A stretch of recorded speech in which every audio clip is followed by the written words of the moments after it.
안녕하십니까, 김종국 박사입니다. 오늘은 저희 경산문화길라잡이 TV가 대구대학 사범대학을 찾았습니다. 지금 제 옆에는 전 사범대학장이신 정호환 명예교수님께서 자리하고 계십니다. 오늘은 정호환 교수님과 또 지역 수필가인 전명수 선생님 두 분이 평소에 알고 싶었던 홍익인간에 대해서 서로 대담하고 우리 학장님께서 이에 대해서 설명을 하는 그런 시간을 갖도록 하겠습니다. 우리 학장님께서는 국어학을 전공하시고 특히 삼국 유사에 대해서는 남다른 그런 애정이 있고 또 삼국 유사 사진까지 직접 집필하신 그러한 선생님이십니다. 학장님 안녕하십니까? 오늘 학장님을 모시고 모두에서 말씀드린 바와 같이 삼국 유사 속에 단군신화와 홍익인간 관계에서 홍익인간의 개념과 홍익인간이 우리 민족에 미친 영향이 무엇인가, 거기에 대해서 고견을 듣고 있습니다. 이 정 학장님께서 강좌를 해주시는 부분에 대해서 패널로 전명수 수필가가 자리를 함께 해주었습니다. 예, 안녕하세요. 예, 오늘 바쁘신데 교수님, 저희 또 이제 만나게 해주셔서 대단히 감사합니다. 공부를 해보면서 평소에 궁금한 것들이 이제 참 우리 단군성교께서 이제 강조하신 홍익인간 이화세계, 초등학교 때부터 불거벗은 인간 하면서 선생님들한테 홍익인간 얘기를 많이 들었지만 구체적으로 어떤 이념이 담겨있고 개념인가, 또 우리가 받아야 될 게 어떤 사항들인가, 또 실천할 사항들은 뭔가, 이런 것들이 굉장히 궁금해 했는데 제가 좀 어렵게 이렇게 질문을 드렸습니다. 고맙습니다. 나무가 있으면 뿌리가 있고, 어떤 물이 흐르면 근원 샘이 있듯이, 그럼 이 홍익인간이라고 하는 말에 어떤 근원은, 어원은 어떻게 될 것인가, 이런 걸 좀 말씀을 나누면 좋겠고요. 예. 또 이것이 역사적으로는 어떤 기록들에서 이런 홍익인간의 그런 이념이 실현되고 그것이 어떻게 오늘날까지 이어졌는가에 대해서 한번 말씀을 나누는 것도 좋지 않겠는가, 그런 생각을 해봅니다. 아시는 바와 같이 우리 경북 경산 출신의 원효, 설총 이런 세 분을 우리 이제 삼성연이라고 하지 않습니까? 그렇죠. 근데 일현 국사가 지으신 삼국유사 기편 고조선 부분에 이게 홍익인간이 나오는데, 바로 앞서서 이고장 출신이었던, 또 우리가 역대 모든 뛰어난 인물 가운데 가장 많은 저술을 하시고, 그렇죠. 우리 지역은 말할 거 없고 우리나라의 역사, 우리나라의 정신 문화를 빛냈던 원효 성사가 지으신 대승 기신론에 보면은 거기에 이제 홍익중생이라고 하는 말이 나오는 것으로 기억을 합니다. 그래서 결국 7세기 초중반에 사셨던 그런 원효 성사의 그러한 홍익 중생을 결국 13세기에 와서 일현 국사, 일현 선사라고 흔히 합니다만, 일현 선사께서 삼국유사를 지으면서 홍익 중생을 홍익 인간으로 보다 더 사회적이고 보다 더 어떤 인간 관계를 중시하는 홍익 인간으로, 그렇게 아마 좀 더 일반화하고 승화시킨 개념으로 기록하신 게 아닐까 하는 생각을 해봅니다. 예, 그렇습니다. 그러니까 이제 중생하면은, 원래 중생이라는 건 목숨이 붙어 있는 모든 생물을 말하지 않습니까? 예. 근데 이제 인간 하면은 말 그대로, 그 이제 인간의 사람 인자의 옛날 그 갑골문의 형법을 보면은 사람이 이렇게 서 있는데 앞으로 손을 이렇게 내밀고 하늘의 제사를 모시고 조상의 제사를 모시고 당신의 제사를 모시는 그런 모양을 형상했다. 이제 그게 갑골문의 예. 해석입니다. 예. 그러니까 어떤 감사를 표시할 수 있고 또 그로 말미암아 사이 간자 아닙니까? 인간할 때. 예. 그러니까 나 혼자 사는 세상이 아니고 나와 그리고 내 이웃 또 우리 이웃과 우리의 어떤 같이 살고 있는 이 모든 세상이 함께 어떤 인간관계를 중시하는 그것이 바로 아마 홍익인간의 어원으로 그렇게 아마 이해할 수 있지 않을까 예. 예. 그런 생각이 듭니다. 그리고 이제 이 홍익인간이라고 하는 그 용어가 예. 조금씩 그 같게 혹은 다르게 기록에 드러나는데 그 이제 제가 나눠드린 거를 보면은 그 아래 보면은 삼국유사 기편 고조선 부분에는 홍익인간이 나오지 않습니까? 예. 아까 말씀하시던데.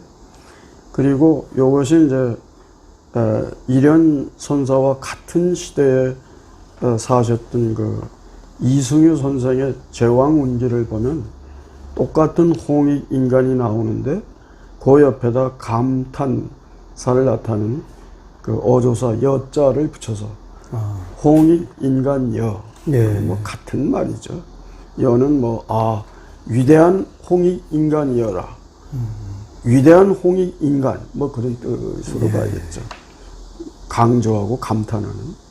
그 다음에 이제 우리가 민족의 스승으로 참 자타가 공인하고 세계적인 참 정신문화 문자를 우리의 훈민정음을 이렇게 창제하시고 오늘날 우리가 훈민정음은 뭐 고리타분한 국보 75로 보지만 그렇지 않습니다.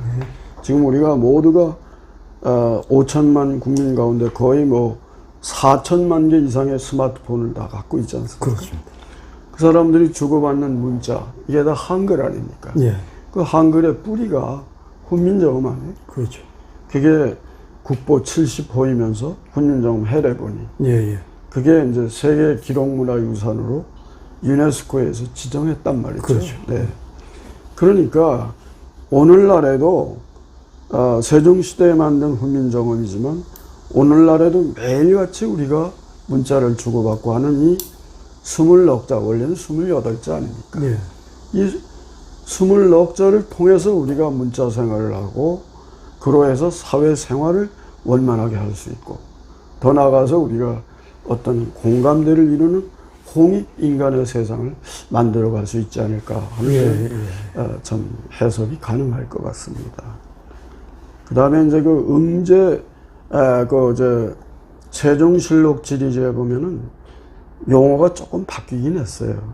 의욕, 화하, 인간이라. 예, 홍익인간의 인간은 같은데, 그러니까 의욕, 무엇을 하고자 한다는 말 아닙니까? 화하는 교화, 세상을 교화하는, 교화하고자 하는, 또는 어떤 평화롭게 만들고자 하는 그런 그 인간을 이렇게 세종실록 지리지에서는 설명을 하고 있는데, 이게 이제 이와 함께 우리가 기억이 되는 것은 세종실록 지리지에 보면은 그게 세종 29년입니다. 예. 그게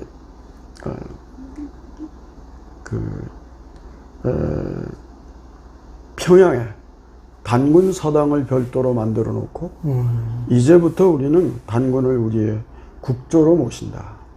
그래서 우리 민족의 가장 으뜸가는 그런 어떤 시조 어른으로서 황제로서 그렇게 모시는 것을 천명했단 말이죠. 예. 보면 똑같은 이야기인데 응제시조라고 하는 그런 그 글이 있습니다. 이 응제시조는 이제 말하자면 태조 이성계가 이제 조선을 건국했지 않습니까? 예. 그러면은 명나라에 말하자면 승인을 받아야 되지 않습니까? 예. 당시로. 예. 이제 양촌 권근 선생이 본인이 이제 자원을 해서 예. 원래는 정도전 선생이 가야 되는데 그걸 이제 주로 만들었으니까 뭘 만들었느냐? 명나라 황제에게 보낸 청원서랄까? 그걸 표문이라고 하는데 표전이라고도 그렇게 쓰기는 합니다. 근데 그러니까 그걸 가지고 가서 해야 되는데 본인이 직접 그걸 주도했던 사람이 가면 잘못하면 거기서 잘못되면 이제 목이 날아갈 판이니까. 그렇죠. 이 영 마음에 안 들어 이게 주원장 예. 마음에 말이죠. 명나라 이제 시조 아닙니까 주원장. 그래서 이제 양촌 권근 선생이 그 표문을 가지고 간 거예요. 갔는데 얘기를 들어보니까 이게 조그만 나라에 형편없는 참 오랑캐 나라인 줄 알았는데 그렇지. 이 주원장이 황제가 대하고 보니까 이게 너무나 이게 아주 고도의 지식을 갖고 있고 예. 한시를 또 잘해 또. 그래서 묻고 대답하는 그런 이야기가 응제시조입니다. 예. 그 주라고 하는 거는 양촌 권근 선생이 돌아왔는데 그의 이제 아드님이었습니까? 권남 예. 선생이 이제 그걸 정리를 해서 그래서 거기다 각주를 붙여서 한 것이 그래서 응제시조라고 한 거죠. 예. 여기에 보면 명나라 시조였던 주원장이 단군에 대한 사적을 인정하고 있습니다. 이제 그게 이제 나오고 그다음에 이제 뒤에 일제로 내려오면은 백남은 선생이라고 있었는데 1937년이죠. 한참 이제 우리나라 이제 언어와 우리나라 문화를 갖다가 말살해 가기 위한 이제 그런 참 요원의 불 같은 그런 참 압제가 자행되던 때 아닙니까 이때가. 예. 그러니까 이게 조선 봉건 경제 사회사라고 하는 이제 글을 썼어요. 네. 뒤에 이제 서울대 교수도 하셨는데 돌아가시기 전에. 그러니까 여기를 보면은 단군 신화에 나오는 이게 원래 단군 신화는 말은 잘못되어 있거든요. 그는 고조선 설화 그렇죠. 혹은 고조선 하여튼 그런 신화, 이게 신들의 아주 휴양한 얘기다라고 하는 것은 참 문제가 있고요. 그게 왜 그러냐면은, 여기 저 앞에 보시면은 나중에 자료를 보시면 아는데, 어딥니까? 밑에서 넷째 줄이 있지 않습니까? 그러니까, 단군 왕검이라고 하는 게 나오지 않습니까? 네. 그죠? 그 다음 줄에 보면은, 같은 줄이네요. 이 당고가 요 나라 임금이고 요 임금이거든. 예. 요 임금이 즉위한 지 50년 되는 경인년에, 단군 왕검이 평양에다가 도읍을 정하고 그 나라 이름을 조선이라고 비로소 시작을 했다, 이 말이에요. 불렀다, 이 말이에요. 예. 그러니까 말하자면 요 임금이 고대 중국의 전설상의 인물이란 말이죠. 그런데 제가 2016년에 장춘에 있는 길림 외국어대학에 가 있었습니다. 그때 초빙 교수로 가 있었는데 2015년 12월 20일인가 그때 중국의 국무원에서 발표를 했어요. 그러니까 지금까지 약 30년에 걸쳐서 지금 중국의 하남성에 있는 산서성, 하남성에는 그 옆이죠. 산서성 인부인시 질그릇 도자 절사자 도사유적이라고 하는 데를 30년 동안 발굴을 해보니까 거기에 요임금이 살았던 요임금 터가 나왔다 이 말이야. 한 10,000평 정도는. 내성, 외성이 있는데 내성이 한 10,000평 정도다. 거기에 또 요임금 요자라고 하는 기와장 같은데 문자가 나오더라 이 말이야. 결론은 뭐냐? 결론은 중국의 우리가 고대 전설상의 인물로 생각했던 요임금이 예. 이거는 실제 했던 하나의 그 역사적 인물이다. 라는 결론을 국무원에서 정식으로 발표를 했습니다. 예. 세계적으로. 그러면, 아니, 요임금이 즉위한 지 50년에 단곤왕검이 평양에 도읍을 하고 나라 이름을 조선이라고 했다면 같은 시기 아닙니까? 그렇죠. 아, 그럼 내로남불이지. 그럼 자기들이 그럼 요임금이 역사적 인물이면 단곤왕검은 어디 그 허공 중에 어디 귀신 이야기입니까? 아니잖아요. 예? 이게 말이 안 되는 겁니다. 예. 이걸 가지고 이제 동북공정이 등등 해가지고 역사 왜곡을 이제 자행한 겁니다. 이런 것과 관련해서 일본에 잘 아시는 식민사관 있지 않습니까? 너네들 2000년 역사 없어. 응? 그 중들이 만들어낸 거 아니야? 예. 무슨 단곤왕검이 1500년을 그거 나오지 않습니까? 그거 보면은 어국 1500년이라 나라를 다스린 지 1500년이 되고 예. 그렇게 해서 뒤에 1908세까지 살아서 세상을 이제 생을 마감했다 이게. 아니 세상에 어떤 임금이 1500년을 다스리며 예. 무슨 놈의 1908세를 사는 인간이 어디 있냐 세상에. 아주 새빨간 거짓말이래. 응? 그런데 공민왕 12년 1363년에 예. 당시에 종일품 수문화 시중을 했던 행촌 이암 선생이라고 있습니다. 예. 이 종일품이면 지금으로 말하면 부총리급입니다. 그분이 강화도 해운당에서 단군색이라고 하는 글을 썼어요. 거기 보면 47분의 임금이 나와 있다 이 말이에요. 예. 그러면 1500년 같으면 40으로 나누면 약 그저 한 35, 6년 정도 되지 않습니까? 예. 물론 더 많이 오래 한 사람도 있고 그렇지 못한 분도 있겠지만은 그러니까 이것이 나왔어. 그 뒤에 세종시대에 가면 아까 왜 평양에 단군사당을 만들었던 예, 그렇죠. 그때에 좌의정을 했던 사람이 언더원자 이원이라는 분이 있어요. 고성이십니다. 예. 근데 이분이 좌의정을 했는데 이분이 누구냐? 행촌 이암 선생의 말하자면 손자야. 예. 그것이 한 7, 80년밖에 안 돼 차이가. 예. 그러니까 이 단군 세기를 보고 세종대왕께서 자신 있게 단군을 우리의 국조로 모신다라고 하는 그런 공개적인 천명을 하게 됐다는 거죠. 그런 합리적 추론이 가능하다는 것이죠. 예.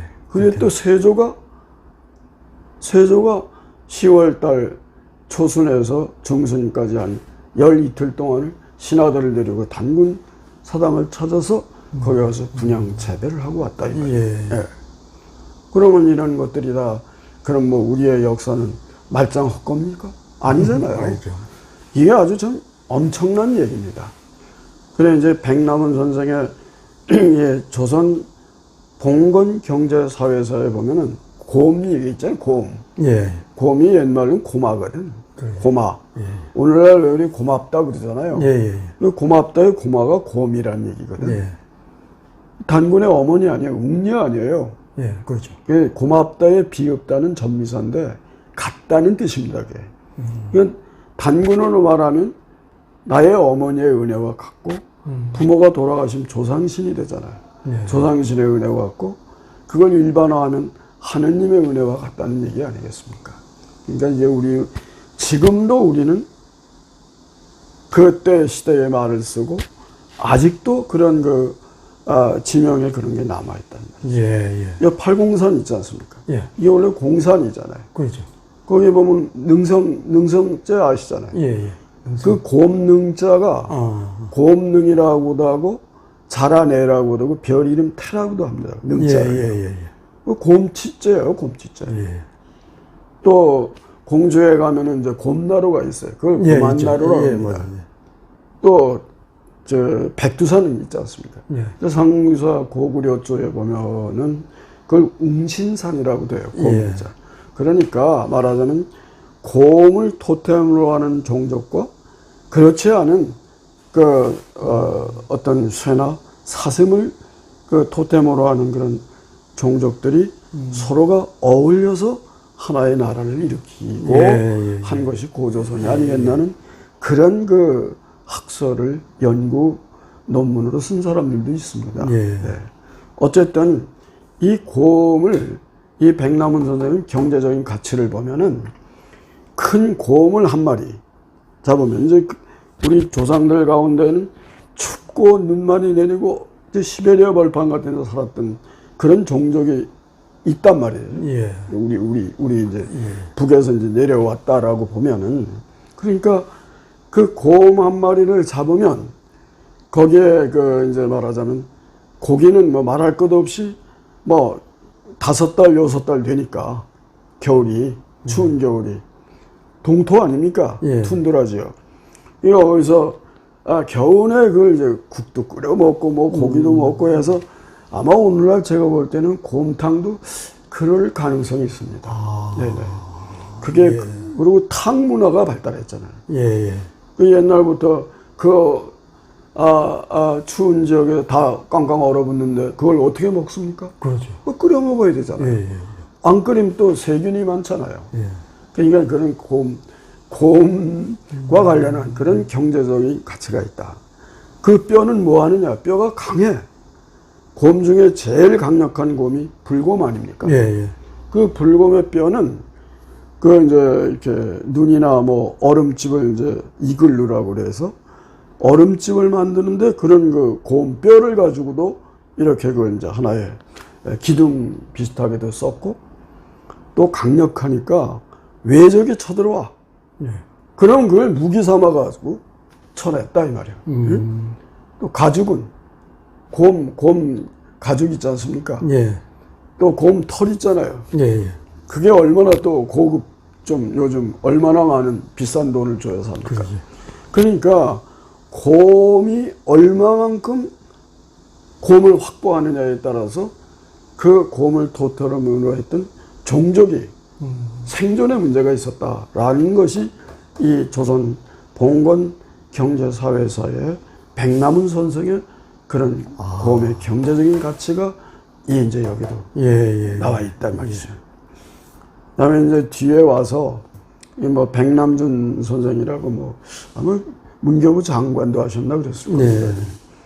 그 1977년에 나오는 한국의 현실과 이상이라는 데 보면은 이 홍익인간과 설명을 해서 영어로 해서 service above self. self는 이제 자기 자신이죠. 자기 자신을 뛰어넘는 그런 봉사의 개념. 뭔가 함께 할 수 있는 그런 어떤 세상을 열어가는 그런 개념으로 홍익인간을 설명했지 않았을까. 그런 생각이 듭니다. 혹시 뭐 이렇게 말씀 나누고 싶은 우리가 현실적으로 홍익인간에 대해서 우리가 뭐 실천해야 될 과제라든가 뭐 이런 것들을 뭐 어떻게 정리를 하면 되겠습니까? 저는 그 새마을 운동 있지 않습니까? 그게 근면 자조 협동 아닙니까? 그렇죠. 그 협동을 하려면 그 왜 노랫말에 타타타 있잖아요. 그렇죠. 네가 나를 모르는 내가 널 어떻게 알아? 응? 서로가 다름을 인정하고 서로 종족이 다르더라도 요즘 우리가 다문화 시대에 뭐 지난번 몇 년 전에 보니까 봉화에 가면은 뭐 그 이용상 베트남의 그 마지막 이시 왕조의 마지막 왕손이었던 이용상 베트남 말로는 리롱땀이라고 하는데 그 화산 이시들의 집성촌이 있어. 봉화에 가면. 응? 거기서 그 이제 베트남 타운을 만들지 않습니까? 국비를 들여서 지금.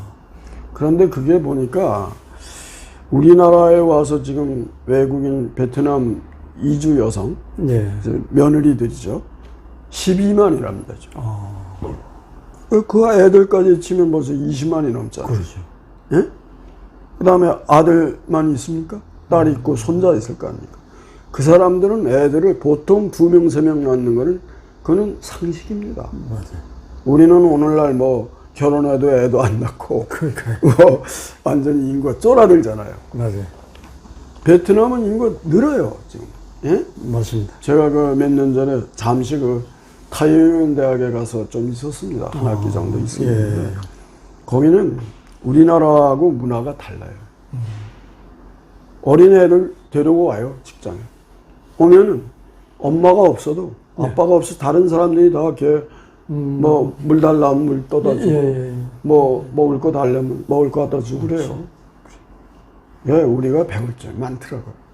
그러고는 아직도 유교적 그런 전통, 군사부 일체까지는 아니더라도 참 그 아직도 그런 그 유교적 전통이 살아있는 곳이 아닌가. 예. 그러니까 우리가 서로 다르지만 그런 근년 자조 협동하는 그런 개념으로서 근년하고 자조하는 거는 뭐 자기 개인이 하는 거 아닙니까? 예. 협동하는 거는 이웃하고 또 우리가 민족을 달리하는 사람들끼리도 이렇게 서로가 어울려서 살아야 되지 않겠습니까? 예. 딱 와닿네. 그렇죠. 이런 새마을 운동 같은 그런 정신을, 새마을 정신을 어렸을 때부터 가정에서, 학교에서, 또는 우리 직장에서, 또는 뭐 이런 여러 가지 그 조직들을 통해서 이런 것을 다시 한번 도덕 재무장을, 홍익 인간 정신으로 재무장을 해서 우리나라 사회를 좀 더 튼실하게 만들어가야 되지 않을까 예. 그런 생각이 듭니다. 그거하고 같이 이제 따라다니는 용어가 이제 이화시에게인데, 그 이화시에게에 대해서 간단하게 좀 설명해 주시죠. 글쎄, 뭐, 여기 이제 그 나눠드린 그, 여기 예. 보면은, 예. 그 이화세계가 나오지 않습니까? 예. 제세 이화. 그렇지. 제세 이화. 그 위에서 이제 5째 줄인데요. 예. 보면은, 이게 이제 말하면 환웅이 태백산 그 정상에 내려와 신단수, 신시를 만들고 예. 신단수에 내려와서 인간의 360여 살을 주관하고 네. 그렇게 해서 세상을 그런 그 섭리로서 교화하는 그런 이게 말하자면 그렇게 좀 결론적으로 홍익 인간의 사회가 되지 않겠습니까? 예. 오늘날 뭐 우크라이나하고 러시아가 지금 저 피 터지게 싸우고 있는데 저렇게 해서는 제세 이화가 안 되는 거죠. 예. 저게 홍익 인간이 되겠습니까? 그러니까요. 그 지금 유엔 헌장에 보면 홍익 인간이 들어가 있습니다. 예. 그게 제세 이화가 참 정말 이게 우리들의 로망이죠. 말하자면. 예. 이 꿈이에요, 이게. 이 홍익 인간이 우리가 함께 살아야지.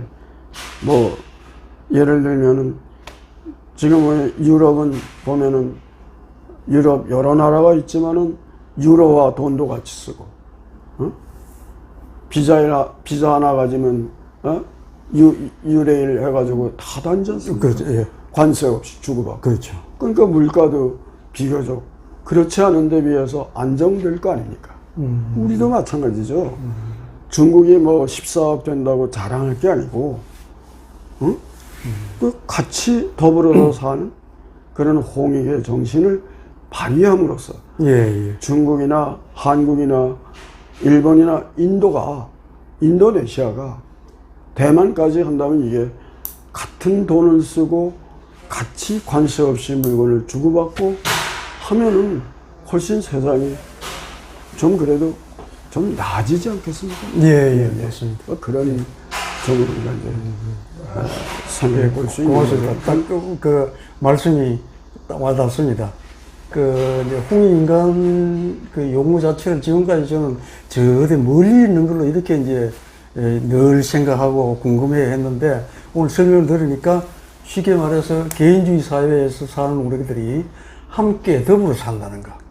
요 용어가 탁 와닿습니다. 예. 글쎄, 하여튼 여러 가지 좋은 또 안을 많이 생각하시는 것 같은데, 예. 정말 우리가 나이 든 세대 아닙니까? 예. 우리는 이제 7학년, 8학년 이제 이 그렇죠. 세대를 살고 있는데, 예. 우리가, 남겨줘야, 후세에 남겨줘야 될 것이, 뭐 우리 손으로 어떻게 하겠느냐 그러지만 저는 그렇게 생각합니다. 예. 작년에 우리가 저 김 박사도 이제 같이 우리가 이런 저 설총 선생 그 세미나에서 그렇지. 참 좋은 어머니상에 한국의 어머니상에 대한 예, 맞아요. 예, 저도 그때 청강했습니다. 예. 이렇게 참 발표도 하시고 글도 써서 이렇게 우리가 책도 만들고 그랬는데 이게 지금 보면은 우리나라 교육이 말입니다. 설총 선생이 그게 신문왕 그게 2년입니까? 682년에 국학을 만들었잖아요. 그게 처음으로 유교 이제 당나라의 국자감을 표방해서 우리나라의 국학을 받아들였다 이 말이에요. 그렇죠. 그런 이후에 682년에서 1895년이면 약 1200년 동안 안 됩니까? 그렇죠. 예, 천년이죠. 그동안 계속해서 이름은 조금씩 바뀌고 뭐 이런저런 공교육이 좀 변형이 됐지만은 현재 우리나라에 있는 장교가 234개, 송년관까지 하면 235개가 되는데 이게 그동안에 이런 공교육 또는 뭐 서원이라는 이름으로 서당의 이름으로 또 얼마나 많습니까? 예. 그런 데서 1200년 동안 내려온 그 우리들의 전통 교육을 고종 황제가 고종 32년입니까? 1895년에 교육 조서, 교육 칙서라고도 하는데 그걸 발표하면서 그것도 이제 일본 사람들의 압제에 못 이겨가지고 그러니까 서양식 교육 과정을 그대로 그냥 여과 없이 받아들였어요. 예. 우리는 우리의 전통 교육은 뒷방 늙은이가 됐고 이게 뭐 완전히 뭐 이건 식은 밥 대접을 받는 거예요. 예. 이해 안 된다는 얘기죠. 그렇죠. 응? 그래서 우리는 이거를 국민청원을 통해서 하든 뭐 어떤 방식으로든지 우리들의 지혜를 모아가지고 이 교육과정을 전통 교육과정에다가 현대식 교육과정이 나쁘다는 게 아니라 그걸 접목을 시켜줘가지고 뭔가 지속과 변화를 시켜야 되지 않느냐. 저는 그런 생각을 갖고 있습니다. 그래서 이거는 우리가 나이 든 사람들이 이런 지혜를 모아가지고 이런 국민청원의 형식 또는 어떤 국민 제안의 형식 뭐 여러 가지로 해서 우리 사회를 후손들에게 좀 더 뿌리가 있고 뿌리가 튼튼해야 뭐 나무가 잘 자랄 거 아닙니까? 꽃도 피고 열매가 맺지요. 그래서 그런 게 뭐 좀 되지 않겠는가 뭐 그런 생각이 들고요. 고맙습니다. 실제로 우리가 잘 생각해 보면 그런 과정을 우리가 해야 돼요, 같이. 어떻습니까? 공감합니다. 그래요. 그 뭐 우리야 뭐 영원히 살다가 간 사람 아니고 그렇습니다. 우리가 앞으로 뭐 20년을 더 살 겁니까? 10년을 더 살지 5년을 더 살지는 아무도 모르죠. 모르는데 하여튼 뭐 제가 이렇게 오셨는데 뭐 두서없이 이런 뭐 말씀을 나눠서 홍익인간의 어떤 이런 개념이 조금 우리가 정리 또는 뭐 이렇게 좀 하나의 어떤 질서를 잡는데 좀 도움이 된다면 좋지 않겠습니까? 고맙습니다. 또 뭐 다른 쪽으로도 또 한번 제 나름대로 공부를 좀 해보겠습니다. 오늘 많은 도움이 됐습니다. 별 말씀이요. 이해가 갈피. 고맙습니다. 감사합니다. 지금까지 약 35분가량 그 주옥 같은 말씀을 경청하였습니다. 홍익인간, 이걸 단어 자체를 함으로 풀이하면 널리 인간에게 이롭게 한다 하는 그런 뜻이 있습니다만 말씀을 들어보니까 그 깊이가 한량없는 듯합니다. 우리 학장님 말씀 중에서는 흥미로운 웅녀 이야기도 나오고 또 웅자가 붙은 지명 이야기도 함께 아울러서 해주셨는데 아마 큰 도움이 될 것으로 봅니다. 이 단군 신화에 속해 있는 홍익인간은 단군이 처음 이 땅에 나라를 열면서 인간 중심으로 나라를 연다 하는 그런 뜻이 있는가 하면은요. 근데 그 뜻을 바로 이해하고 집필하였던 그 위대한 일현 선사의 그 사고가 저는 가슴 깊게 새겨졌습니다. 경산에는요, 잘 아시는 바와 같이 원효, 일현, 설총과 같은 위대한 성현이 태어난 고장입니다. 원효는 삼국 간의 전쟁을 빨리 끝내서 신라의 백성, 고구려의 백성, 백제의 백성들이 전쟁의 힘겨움을 덜어주기 위해서 빨리 전쟁을 마쳐야 되겠다 하는 그런 일념으로 스스로 전장에 나가서 군사 자문을 했다는 그런 기록이 있고, 그분의 그 사상 자체가 바로 원융회통 사상인 것입니다.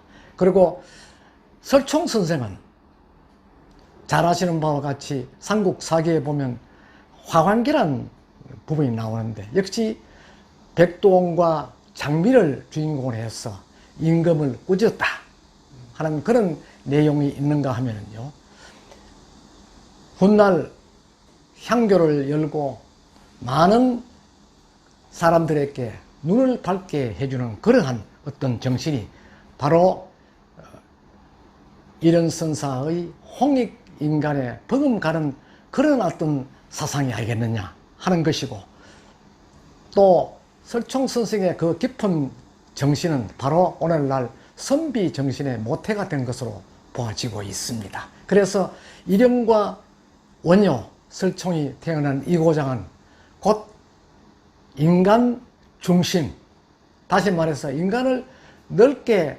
이롭게 하는 그런 고장을 꿈꾸었던 저자의 깊은 마음이 담겨져 있는 고조선의 이야기가 아닌가 하는 생각에서 저는 크게 감명을 받았습니다. 여러분들도 같은 마음이 되었으면 합니다. 감사합니다.